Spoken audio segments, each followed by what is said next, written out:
I will give you treasures of darkness, riches stored in secret places. Magandang buhay at magandang oras sa lahat ng ating mga ka-DH na nanonood ngayon sa ating channel. Sa buong Pilipinas, Luzon, Visayas, Mindanao, kumusta kayong lahat at sa ating mga ka-DH in abroad? Well, ang ating episode ngayon ay tungkol sa iba't ibang klaseng hagdanan. Natural na formation ng hagdan at concrete staircase or konkretong hagdanan. Paano ba malaman na mayroong kayamanan na itinago ang Hapon? Okay, so unahin muna natin itong natural.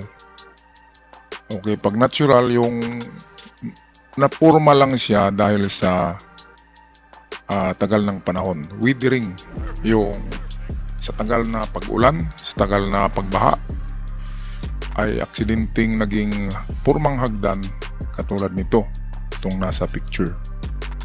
Well, minsan, hindi palagi minsan lang ginagamit ng Hapon ang mga natural staircase, shape rock, katulad nito.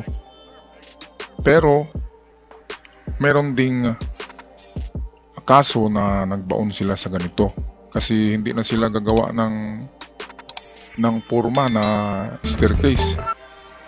Tatandaan na lang nila ito na lugar. Maglagay sila diyan ng countersign sa unahan. Halimbawa sa bandang west ay maglagay sila diyan ng bato na may marka rin, at sa east maglagay din sila north and south. And then pwedeng isentro nila itong hagdan. At ang hagdan ang kanilang pinaka-marker kasi maganda ang hugis. Kaya pwedeng ito ang gawin nilang central marker, pero ang pagbaon ay wala mismo sa hagdan kundi dumidistansya. Pumipili lang sila ng direksyon, it's either west or east. Karamihan ay east talaga dahil nandyan ang araw.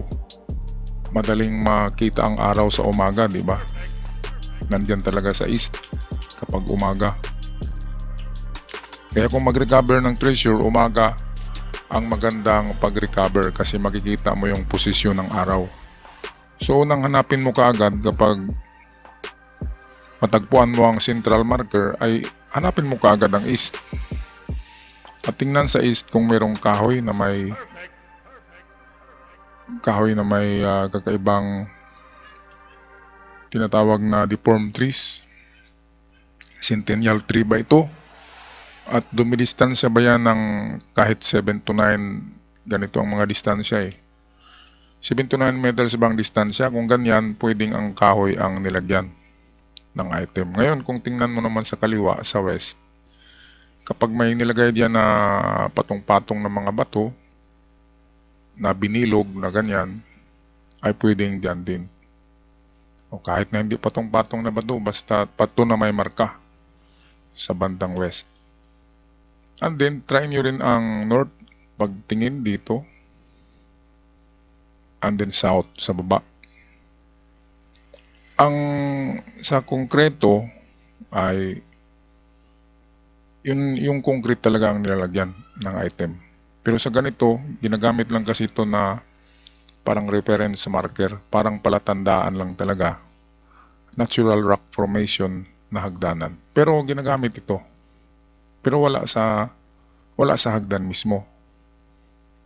Okay, pero kung meron kayong detector, dowsing rod, pendulum at iba pa, ay pwede niyong i-detect ang ibabaw ito na portion at saka yung pinaka first step. Nandyan lang yan. Yan ang method sa concrete kapag concrete staircase.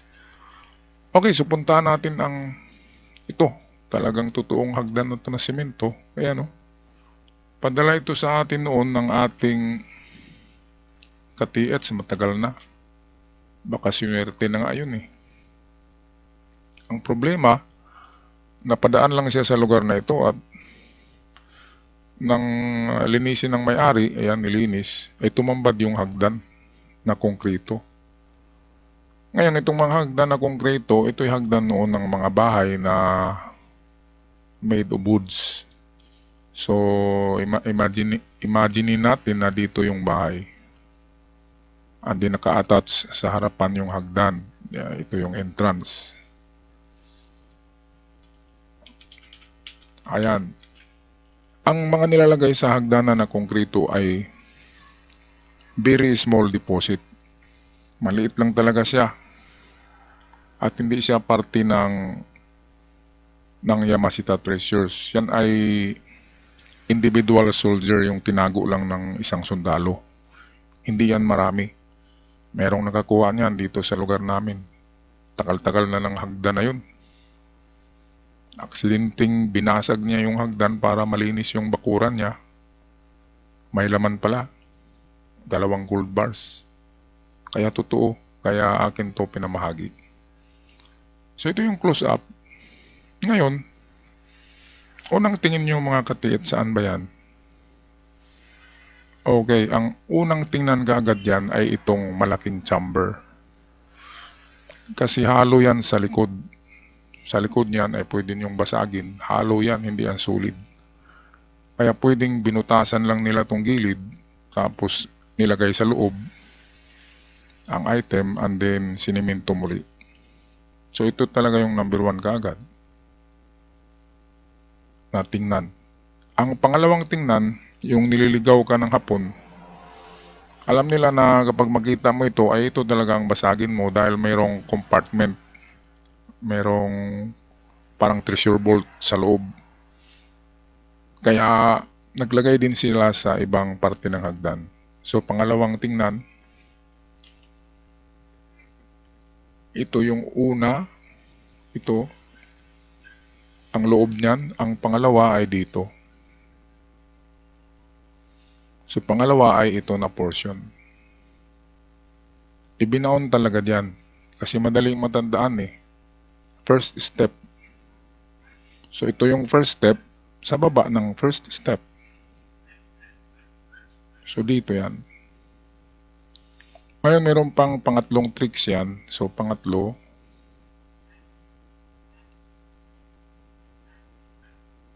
ay hindi nila ibinaon, kundi nilagay dito talaga sa first step.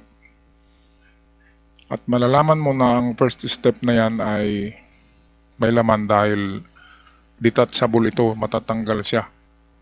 Ibig sabihin hindi siya parte sa buhos. Parang paspasan lang siya ba? May laman. Ito yung nakuha dito sa lugar namin noon. High school pa ako. Itong paspasan na hindi siya gaanong makapal. Yung manipis siya kasi diyan nilalagay yung mga tsinilas, di ba? Dito. So mayroong laman. Ang mga laman ay maliliit na gold bars na parang puspuro. Yun ang sabi ng mga nakakita.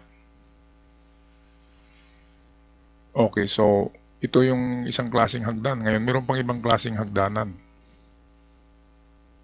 Ito malabo lang ito, pero ito yung nakuhaan sa Jilan. Sa Jilan daw ito. Jilan province dito sa Mindanao. Ito kitang-kita pa yung binutas, oh. Diyan nakalagay.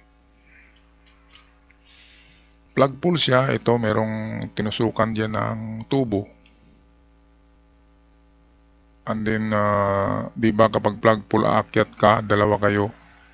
Aakyat kayo at dito kayo tatayo, kayong dalawa. Para mag-raise ng flag, para itaas yung flag. So, diyan kayo tatayo. Ngayon, merong podium. Ito yung podium niya. Ito. Medyo malaki yan kasi makatayo diyan ng 2 tao. Amerikano daw ang nakakuha nito.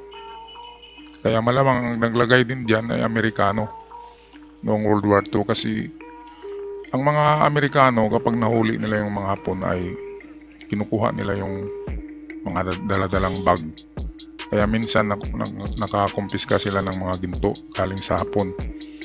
At yun ay hindi rin binigay ng mga Amerikano sa kanilang general. At ganito, sinuksok nila dyan, siniminto, and then iniwan. Pagkasabit ng 40 years, 20 years, binalikan ng kanilang mga anak. At kapag hindi pa nagiba ang ganitong hagdanan ay madaling matuntun kasi alam nila na nasa Gilan Province. Shout out sa mga taga Gilan. Baka nakita nyo ito, may butas na. Yan yung may ginto. Pero hindi yan marami. Tamang-tama lang. Ito rin, pinakasimple na hagdan ito. Nakita niyo mga katiyats, dalawang step lang to. So ito yung unang step, hindi nilagay sa first step. Nilagay daw ito dito sa ibabaw. So iba-iba ang paraan sa paglagay ng item sa hagdanan na konkrito. Pero nakita naman natin sa mga example dito na nilagay talaga nila sa part ng hagdan. Kung hindi man sa first step, hindi dito sa ibabaw o hindi man dito sa gilid o sa likod. Basta nasa konkreto nakalagay. Iba siya guys sa natural na ganito. Iba to kasi ginagamit tong mga ganito as a marker lang talaga, pinaka-reference point, pinaka-palatandaan. At ang pagbaon ay nasa 4 na direksyon ang pagpilian. Alright, so yan lang aking may bahagi sa inyo mga katiyats, requested video sa mga hagdanan. At atin ibinalik. Ito yung na-vlog ko na noon pero matagal na yun. So hanggang sa muli, ako'y magpaalam na. Maraming salamat. Huwag kalimutan mag-subscribe sa ating channel para sa palaging update sa mga uploads. Hanggang sa muli.